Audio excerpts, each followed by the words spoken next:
नमस्कार, मैं हूं संजय शर्मा। आप देख रहे हैं 4 PM गुजरात। गुजरात लॉबी के बहुत बुरे हाल हैं। देश भर में जैन जी ने बैंड बजा दी, हवा निकाल दी, तानाशाह की तानाशाही निकाल दी।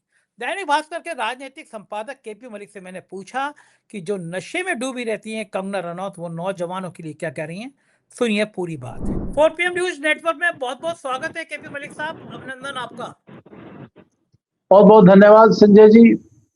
आपको बहुत बहुत शुभकामनाएं, बहुत बहुत बधाई आपको। मुझे पता चला है कि 22 करोड़ से ऊपर बढ़ गए हैं कुछ दर्शक आपके। 22। आज तो देखा 23 करोड़, आज 23 करोड़ होगा, 28 दिन में 1 करोड़ और बढ़ गया। कमाल हो गया, जी जादू जी हो गया। जी। इतने तो मुझे उम्मीद भी नहीं थी कि 4 PM को ऐसे लोग देख रहे होंगे। 23 करोड़ 28 दिन में। बहुत गजब है भैया, बहुत भगवान की बहुत कृपा है, बहुत लोगों बहुत का बधाई प्यार और है। शुभकामनाएं। जी दर्शकों, जी आप जी। इतना जोरदार तरीके से बोलते हैं ना केपी मलिक साहब, आपको सुनने के लिए लोग आते ही आते हैं कि मलिक साहब दमदार तरीके से निकालेंगे। और आपको मुझे अकेला थोड़ी ना छोड़ते, जैसे अमित शाह को आज मोदी जी ने अकेला छोड़ दिया संसद में। मोदी जी आए नहीं और अकेले अमित शाह फंस गई रजिया गुंडों में स्टाइल में। सारे सारे उन पर टूट पड़े। आज जो पार्लियामेंट में जो प्रियंका गांधी होती है भाई, मेरे को बड़ा मजा आता है। प्रियंका गांधी के बोलने का स्टाइल, तौर तरीका, और क्या तीखी तीखी बात करती है। लेकिन बताइए मलिक साहब, ये अमित शाह अकेले क्यों पड़ गए? कहाँ है मोदी जी? पार्लियामेंट में आते क्यों नहीं है गाय? पार्लियामेंट में कोई अछूत थोड़ी ना बैठते हैं कि आपको देख के शर्म आ जाएगी, अगर असम में बैठ जाएंगे तो बुरा लग जाएगा। संसद से मोदी जी इतना डरते क्यों? क्या लग रहा है आज का सीन तो बड़ा अजीब सा था। संजय जी, आपको याद होगा पिछली बार जब पिछले सेशन में मामला चला था तो प्रधानमंत्री मोदी जी बड़े दिन तक संसद नहीं आए तो हमारे स्पीकर साहब ने क्या बताया था और क्या कहा था उन्होंने कि सिक्योरिटी ने हमें बताया कि प्रधानमंत्री को सदन में खतरा है। अब आप बताइए, जिस प्रधानमंत्री को संसद भवन के सदन में पटल पे खतरा हो, उनको इजराइल जाने में, उनको पाकिस्तान बीच के दौरे के बीच में ही बिना प्रोटोकॉल के चले जाने में खतरा नजर नहीं आता, पार्लियामेंट में उनको खतरा नजर आता है। तो अब इस तरह के प्रधानमंत्री के बारे में क्या कहा जाए? प्रधानमंत्री संसद भवन के प्रांगण में होते हुए सदन में ना आए तो इससे बड़ी दुर्भाग्य की बात क्या हो सकती है जब इतने महत्वपूर्ण विषय पर डिस्कशन पार्लियामेंट में चल रहा हो। मंगल मिलन के लिए सुबह सुबह आते हैं 9:30 बजे, 10 बजे, लेकिन पार्लियामेंट के अंदर हाउस में नहीं आते हैं वो। तो ये जताता है कि प्रधानमंत्री जी इस डिस्कशन को लेकर कितने सीरियस है। दूसरी बात यह है कि उनके जो हनुमान है, वो हनुमान जब फंस गए हैं, जैसा आपने अभी वर्ड यूज किया कि भाई रजिया फंस गई गुंडों में, तो अब वो जो है उनको अकेले छोड़ दे रहे हैं। और हद तो तब हो गई जब हमने सूची देखी स्पीकर की, जो भाई बोलने वाले हैं पक्ष और विपक्ष दोनों तरफ से। भाई विपक्ष से तो ठीक है, राहुल गांधी बोलेंगे, प्रियंका बोलेंगी, उनके जो है गवई साहब बोलेंगे, अखिलेश यादव बोलेंगे, डिम्पल बोलेगी, तमाम लोग बोलेंगे और बोलेंगे। विपक्ष वाले तो बोलते हैं तो धोते हैं। हमें तो वो भी जमाना याद है जब कांग्रेस की सरकार थी और भारतीय जनता पार्टी के सांसद धोते थे कांग्रेस को। हमने तो वो भी देखा उस समय पे। सुषमा स्वराज क्या भिगो भिगो के धोती थी, हमने तो वो नजारा भी देखा है और आज का नजारा भी देखा है। अब आप देखिए कि अमित शाह के बचाव में कौन कौन है। उनको लगा कि सुषमा स्वराज जी तो आज है नहीं, अरुण जेटली तो है नहीं, तो कुछ उसका लाइजा सुषमा स्वराज की बेटी बांसुरी स्वराज को ले आए। अब वो बांसुरी क्या बजाएगी, बांसुरी क्या गाएगी? उसके बाद जो है आप ले आए अनुराग ठाकुर को। अरे भाई, जब अनुराग ठाकुर को आपने मंत्रालय से हटा दिया तो आपने समझा कि काबिल आदमी नहीं है, इसीलिए तो आपने मंत्रालय से हटाया होगा। और वो जयसूर्या है एक आपके बेंगलोर के, वो नए युवा हैं, तो वो बचाने का काम करेंगे अमित शाह जी को? ये भारतीय जनता पार्टी है? कोई शशांक है, एक वो बीडी शर्मा है बिहार के, ये इन लोगों को जिम्मेदारी दी गई है कि भाई आप उधर जाइए मैदान में और अमित शाह जी को बचा लीजिए। और प्रधानमंत्री जी नदारद है, इनके तमाम बड़े मंत्री नदारद हैं, सब क्रांतिकारी जो मंत्री हैं वो नदारद हैं। और इस बार हमें आश्चर्य इस बात का भी है कि इस बार जो विद्वान सांसद है भारतीय जनता पार्टी के, अति वरिष्ठ अति विशिष्ट निशिकांत दुबे जी, उनका नाम भी सूची में नहीं है। लेकिन वो कोर कसर कोई नहीं छोड़ रहे। राहुल गांधी बोलेंगे तो बीच में खड़े होकर टोका टाकी शुरू कर देते हैं। प्रियंका गांधी बोलेंगे तो उनको उनकी टिप्पणियां शुरू हो जाती हैं और वो जो है पुरानी बातें बताते हैं, जो कई लोग पैदा भी नहीं हुए तो सन 67 की, सन 57 की बात बताते हैं। क्योंकि नई बातें तो सबको पता है, पुरानी बातें उन्हीं को पता है तो बीच बीच में निकाल के कांग्रेस की चीजें लाते हैं। ये परिदृश्य आज संसद में रहा। संजय जी, इस मामले में सबसे हैरानी की बात यह है कि आज हमें जो घिरे हुए नजर आते हैं, सबसे ज्यादा अमित शाह घिरे हुए नजर आते हैं, क्योंकि आरएएफ ने भी ये कह दिया है कि हमारे यहां से बैलेट गन चली है और उन्होंने इस चीज को मान लिया है। तो अब सवाल यह है कि इसका आदेश किसने दिया था, और जिसने आदेश दिया था उसके बिग बॉस तो अमित शाह है। दिल्ली पुलिस ने कितनी जल्दी सूची दी है, करीब 3000 लोगों की सूची दिल्ली पुलिस ने दी है कि भाई ये लोग अपराधी लोग जो है जंतर मंतर के धरने पे थे। देखिए कितनी जल्दी रिपोर्ट लाई है दिल्ली पुलिस, और उसमें कहा है कि 100 के करीब जो है हत्यारे हैं जिन पर हत्या के आरोप हैं। हत्यारे हैं, हत्या के आरोप वाले खुलेआम घूम रहे हैं और दिल्ली पुलिस को पता है, लेकिन वो पकड़ नहीं रही है।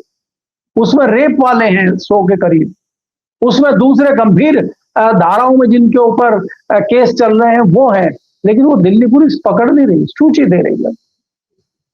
तो आप दिल्ली पुलिस का कारनामा देख लीजिए, कितना बढ़िया कारनामा है।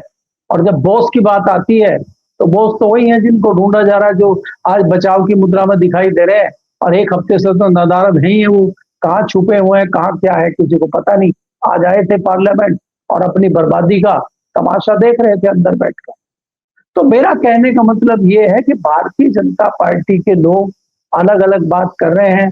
आज एक बहुत काबिल प्रवक्ता है भारतीय जनता पार्टी के, ओडिशा वाले, आप उनका मुझे नाम ध्यान रहता नहीं है, वो पात्र हैं कि हंसी के पात्र हैं। वो कह रहे थे कि इंडियन एक्सप्रेस ने झूठी खबर छाप दी है हमारे खिलाफ, सफाई दे रहे थे पार्लियामेंट में। मतलब जब आपके पक्ष में छापे तब इंडियन एक्सप्रेस बहुत अच्छा अखबार है, और जब आपके खिलाफ छाप दे जरा सा तो इससे घटिया अखबार कोई नहीं है। अब बताइए, सर्टिफिकेट भी ये लोग देने लगे हैं। लेकिन ये जो पार्लियामेंट के अंदर ऐसी प्लानिंग की है सबने, बीजेपी ने, तो बीजेपी के सांसद को भी लगता है कि भाई जब युद्ध चल रहा है कैप्टन गायब हो गया, बीच जहाज पे उतरकर, और मोदी साहब गायब हो गए, पार्लियामेंट में अनाज छोड़ दिया सब लोगों को। ये तो बड़ी खराब सी बात है। ऐसे समय में तो साथ देना चाहिए ना सबको। संजय जी देखिए, मामला गंभीर है और साथ देने वाले लोग साथ दे रहे हैं, वो साथ देने की कोशिश भी करते हैं, लेकिन मामला उल्टा हो जा रहा है। जैसा अनुराग ठाकुर को बोलने के लिए खड़ा किया गया, तो उन्होंने कहा कि पेपर लीक का मामला आतंकवाद की तरह है, आतंकवाद और माओवाद की तरह बता रहे हैं वो उसको। तो ये बात बता के आप किसको कटघरे में खड़ा करना चाहते हैं? इनको यही नहीं पता कि आप इस तरह की बात करेंगे तो ये मामला धर्मेंद्र प्रधान पे जाके रुकेगा। मतलब आप खुद ही जस्टिफाई कर रहे हैं। ऐसे क्रांतिकारी विद्वान भारतीय जनता पार्टी के संसद भवन में बातें कर रहे हैं। 11 बजे हाउस एडजन हो गया, अब कल इस पर फिर चर्चा होगी, फिर बिल पास होगा, फिर इसको राज्यसभा भेजा जाएगा। अब प्रधानमंत्री जी कल आएंगे कि नहीं आएंगे ये भी देखने वाली बात है। अगर वो वोटिंग में भी नहीं आए और प्रधानमंत्री के दूसरे चेले भी नहीं आए, तो फिर कैसे महामहिम के जो महामानव के जो हनुमान है कैसे बचेंगे? संजय जी, ये भी विचार करने वाला एक बात है। लेकिन मैं ये कह रहा था कि इसमें मुझे जो सबसे बड़ी बात दिखाई दी है इस दौरान, जो ये जैन जी का आंदोलन चला है, धर्मेंद्र प्रधान को इस्तीफा देना पड़ा है, एक नई रणनीति, एक नई परिणति दिखाई दी है कि जो डर जनता में था, जो डर लोगों में था, वो डर निकलने का काम हुआ है। इसी बीच जो गोदी मीडिया था वो भी कहीं ना कहीं मजबूर हुआ है कुछ खबरें दिखाने के लिए, वो भी मजबूर हुआ है कुछ ना कुछ बताने के लिए। हालांकि कई सारे ऐसे एंकर और एंकरनियां भी दिखे हैं जो सब कुछ दांव पर लगा के, जब चैनल पर उनकी खबरें नहीं चली तो उन्होंने निजी ट्विटर और निजी जो है अपने ये प्रधानमंत्री की तरह अपने वीडियो बना बना के 2-2 सेकंड के, कोई गाड़ी में बैठ के बना रहा है, कोई स्टूडियो के कोने में खड़े होकर बना रही है, कोई अलग बना रही है, और सबने, किसी ने ट्वीट किया, किसी ने उस पर इंस्टाग्राम पे डाला, तो उससे जरूर सरकार का बचाव करने की कोशिश करी। और जब लोगों ने उस पर कमेंट करे हैं नीचे, तो ऐसी भद उनकी पिटी है कि वो समझ नहीं पाए कि क्या किया जाए। ऐसे ऐसे पत्रकार, ऐसे ऐसे एंकरों को मैंने देखा संजय जी बात करते हुए कि मुझे खुद हैरानी हो गई। एक प्रोफेसर हैं दिल्ली यूनिवर्सिटी के, रागी साहब, उनकी ऐसी खिंचाई करी एक जो हमारे पुराने भाजपा के गोदी मीडिया के पत्रकार हैं एनडीटीवी में, एनडीटीवी रागी साहब की खिंचाई कर रहा है।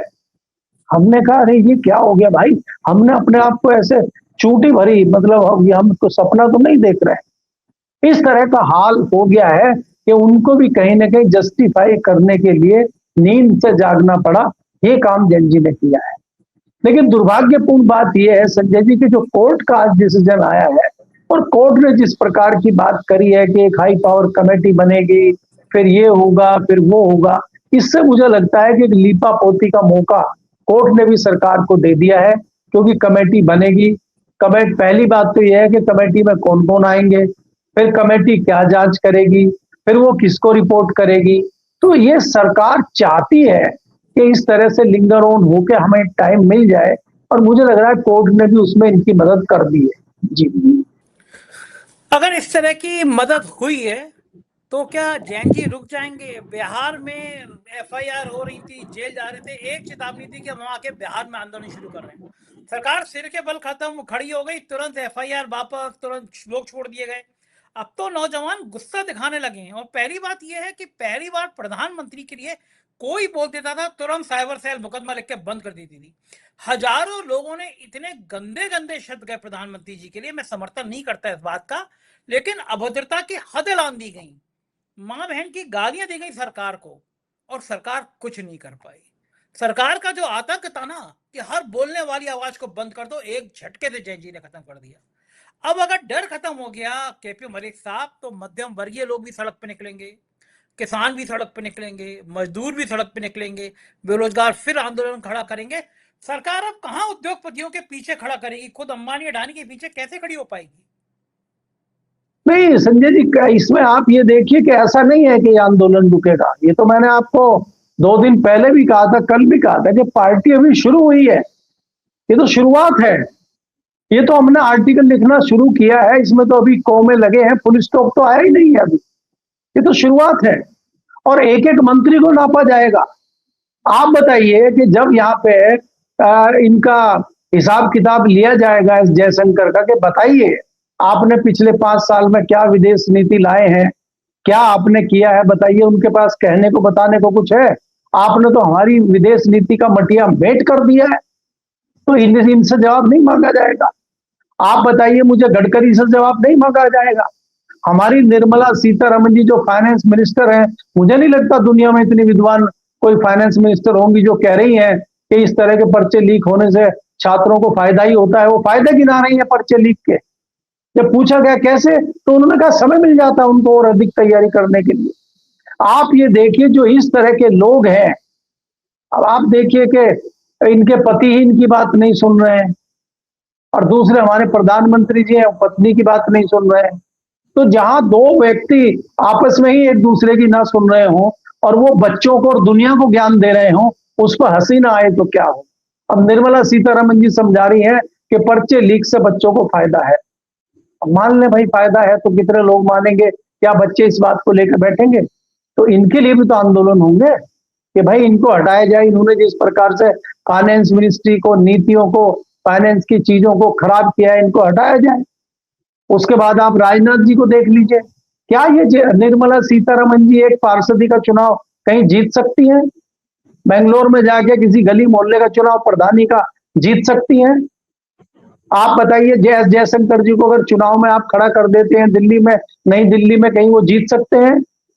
हरदीप पुरी जी का कितने लोकप्रिय, एमपी तो छोड़िए, पार्षद ही नहीं जीत सकते। मैं वही ग्राम प्रधान की पार्षदी की बात कर रहा हूं, मैं इसीलिए मैं वही बात कर रहा हूं। जीतना मुश्किल हो जाएगा। मैं संजय जी इसीलिए कह रहा हूं, हरदीप पुरी जी को कहां पे आप जिताएंगे? और हमारे राजनाथ जी जो रक्षा मंत्री हैं, वो तो जीत चुके हैं गाजियाबाद से, अब लखनऊ चले गए हैं। क्या इन परिस्थितियों में लखनऊ से चुनाव जीत जाएंगे? वो बक्सी का तालाब में जाके भी वहां पे पाकिस्तान की बात करते हैं। वो गांव में, मोहल्ले में कोई भाषण दे रहे हैं, वहां भी पाकिस्तान को ले आते हैं। वो संसद भवन के पटल पे खड़े होकर झूठ बोलते हैं कि हमारा ऑपरेशन सिंदूर में कोई नुकसान नहीं हुआ, कोई जाबाज नहीं मारा गया। और जब सेना प्रेस कॉन्फ्रेंस करती है, जब सेना शोक संदेश देती है, तब पता चलता है कि हमारे 6 जाबाज शहीद हो गए हैं। तो ये झूठ बोलते हैं निर्लज्ज लोग खड़े होकर संसद में, इनको शर्म भी नहीं आती है। तो इनको जिताएगी। ये जन जी इनका संज्ञान नहीं लेंगे, ये जन जी इनके विषय में बात नहीं करेंगे। तो आप ये देखिए, ये जो देश का युवा है, ये जो देश का जन जी है, ये विक्टिम है, ये पीड़ित है, ये सिस्टम से पीड़ित है, ये सरकार से पीड़ित है, और इसने अभी जवाब मांगना शुरू किया है संजय जी। और ये डरता नहीं है किसी चीज से, सवाल पूछता है, ये दबंगई से सवाल पूछता है। आप ये देखिए, कभी आप भी अपने पिताजी के सामने कितने सवाल पूछते थे। आज हमने कभी, मेरी हिम्मत नहीं हुई अपने पिताजी से सामने बोलने की, हिम्मत करने की। दो आपस में बात कर रहे हैं, हम बीच में बोलने की हिम्मत नहीं हुई, क्योंकि परंपरा ये रही है जब दो बड़े बात कर रहे हैं तो बच्चों को चुप रहना चाहिए। आज के बच्चे चुप नहीं रहते, आज के बच्चे सवाल पूछते हैं, और लड़के से ज्यादा लड़कियां पूछती हैं। हमारी तो बेटी सवाल पूछती है, बहस करती है। तो ये जो जन जी हैं, ये बहस करते हैं, सवाल पूछते हैं, एक्शन लेते हैं। ये तो ये इतने आसानी से नहीं छोड़ेंगे। अब ये गुड़ गोबर और गोमूत्र से काम नहीं चलेगा, ये जुमलेबाजी से काम नहीं चलेगा। और ये चीज अभी आरएसएस समझ चुकी है, जब उसने नागपुर का आंदोलन देखा है। संजय जी, मैं कहता हूं, यहां इतना तो मैं नहीं कहूंगा कि भाई दिल्ली से बड़ा आंदोलन था, लेकिन नागपुर में कोई छोटा आंदोलन नहीं था युवाओं का, लेकिन उसको मीडिया ने उस तरह से कवर नहीं किया। और उस बड़े आंदोलन में कई सारे आरएसएस के लोग जासूस बन के खबरें लेने के लिए, उनका पता करने के लिए कौन लोग हैं, क्या विचार है, आरएसएस ने अपने तरीके से वो रिपोर्ट ली है। और वहां उन्होंने देखा है कि भारतीय जनता पार्टी को वोट देने वाले, भारतीय जनता पार्टी के सपोर्टरों के बच्चे भी वहां पहुंचे हैं, जो भाजपा को, नेताओं को गाली देने का काम कर रहे हैं। तब हालत खराब आरएसएस की हुई, तब मोहन भागवत जी का बयान आया। नहीं तो मोहन भागवत जी का बयान आज तक मंदिर पे तो आया नहीं। भाई मंदिर में जहां नपेंद्र मिश्रा जी कह रहे हैं डकैती हुई है, उस डकैती पे तो मोहन भागवत जी का कोई वक्तव्य आया नहीं। जिस कमेटी को बनाने वाले प्रधानमंत्री थे, जिन भगवान राम का हाथ पकड़ के अंदर बिठाने वाले प्रधानमंत्री मोदी थे, उनका वक्तव्य तो मंदिर चोरी पर आया नहीं। तो संजय जी, ये जो परिस्थितियां हैं, अभी तो ये चीजें शुरू हुई हैं, एक एक सब्जेक्ट करके जवाब मांगे जाएंगे। और हैरानी आप देख लीजिए, अब मैंने आपको बताया था कि जो अपराजिता सारंगी हैं, भारतीय जनता पार्टी की भुवनेश्वर की सांसद हैं, उनकी बेटी ने खुलेआम कह दिया कि हम स्वागत करते हैं धर्मेंद्र प्रधान के इस्तीफे का, ठीक हुआ जो भी हुआ। और जब धर्मेंद्र प्रधान का पीए उसको फोन करता है कि इसको हटा दीजिए, उसकी मां को सिफारिश करता है वो, तो वो दोबारा ट्वीट करती है कि मेरी मां को कहा जा रहा है कि ये ट्वीट हटवाइए और मैं कतई नहीं हटाऊंगी। तो ये क्या संदेश देता है?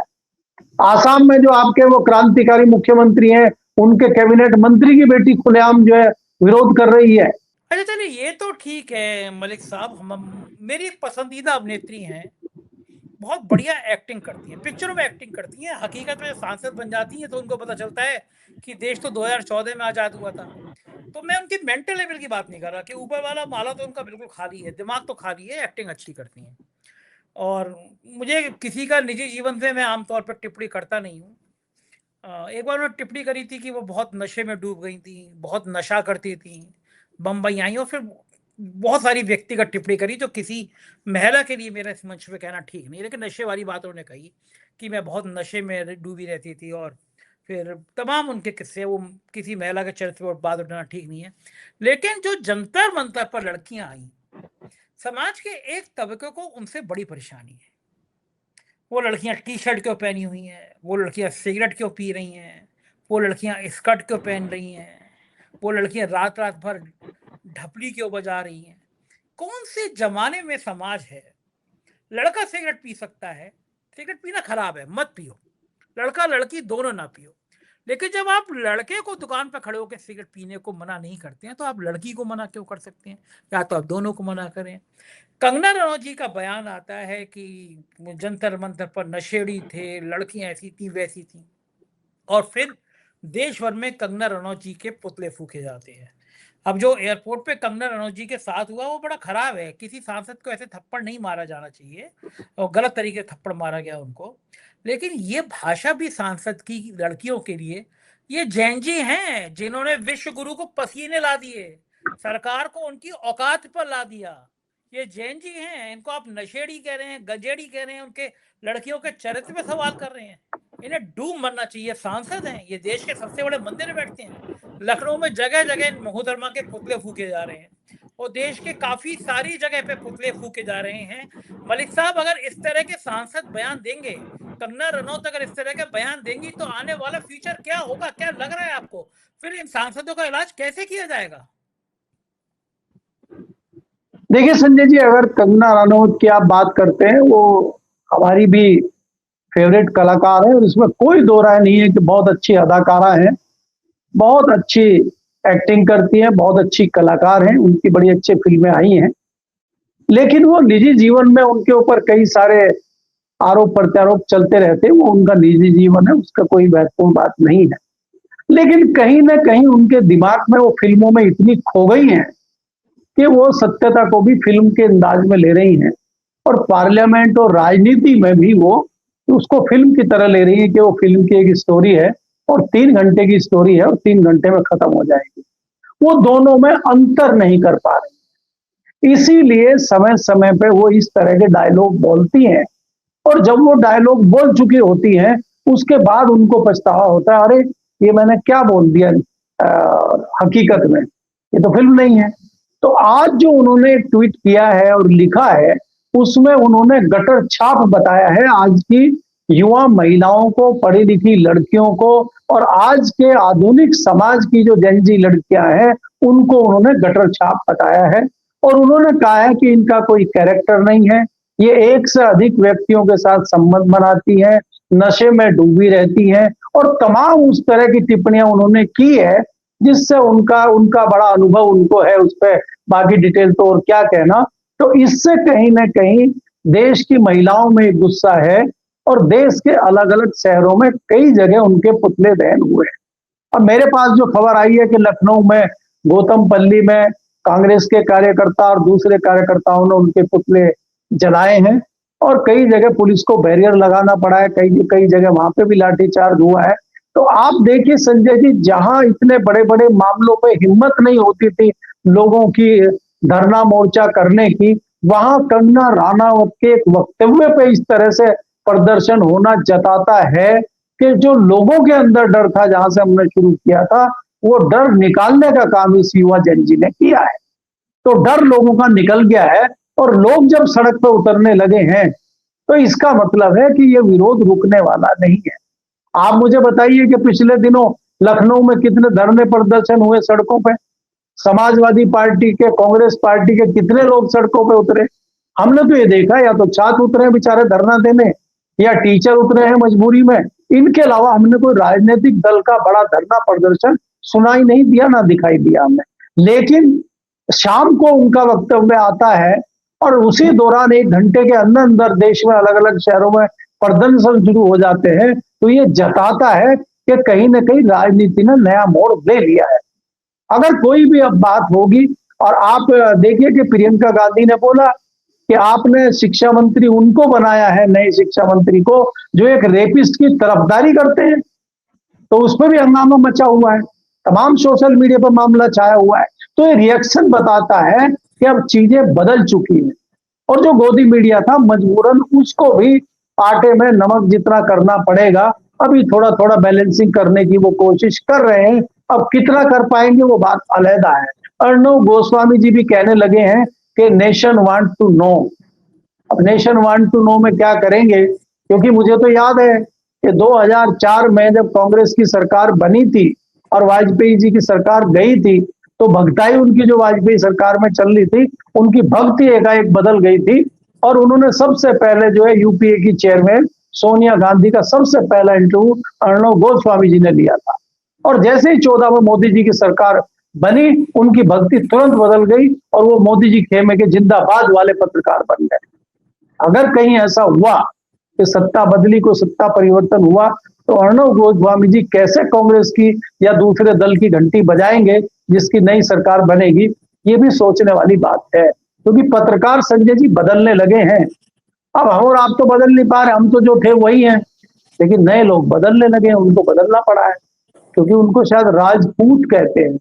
मैं राजपूत समाज की बात नहीं कर रहा हूं, जिसका राज उसी के पूत कहने वाली एक अलग कैटेगरी है, एक अलग जाति है, एक अलग वर्ग है, मैं उसकी बात कर रहा हूं जी। बिल्कुल ठीक कह रहे हैं, पूरा टोन बदल रही है, देश बदल रहा है, देश में अब क्रांति की शुरुआत हो गई। बहुत बहुत शुक्रिया मलिक साहब, आपने मुझे समय दिया बातचीत की। ये थी केबी मलिक जी, पूरी बातचीत आपने सुनी और सच बात यह है कि जैन जी ने देश की तस्वीर बदल दी। जो तानाशाह सोचते थे कि देश में उनके खिलाफ आवाज नहीं उठेगी, वो आवाज उठी और इतनी बुलंदी से उठी कि सरकार हिल गई। आप क्या सोचते हैं बताइएगा जरूर, मुझे आपकी राय का इंतजार रहेगा।